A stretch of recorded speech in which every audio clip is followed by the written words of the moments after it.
Flat nose pliers are pretty much around to make quick work of unmangling wire. So you can take things and you can chomp it, turn it into straighter wire. This is kind of work hardening as you're doing this, but if you really needed this piece of wire to do something, you can straighten it out. There's another way using a steel block and a mallet, which I'll show you in a different demo. But the way that you're going to be using the flat nose pliers is like this. So you can just take these pliers, grab them like this, and then bend. And you can keep bending. Keep moving around like this. You have something that looks sort of like the triangular link that we've got.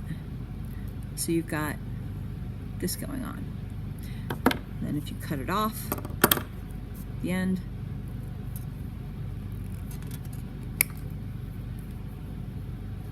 you have this.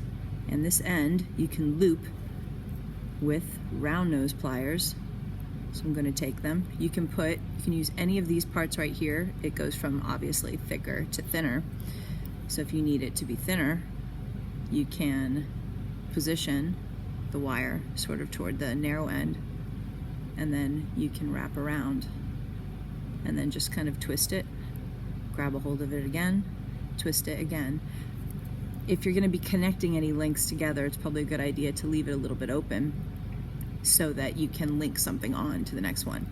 When you are trying to close one of these loops, that's what either the chain nose pliers for or the flat nose pliers. You can take it and you can close it together more. And you can even grab a hold of the loop like this and make it a little bit more crushed, closed like that. But you're going to be using pliers and your hands to be manipulating this wire to do whatever you want. So this is an example of what flat nose pliers do.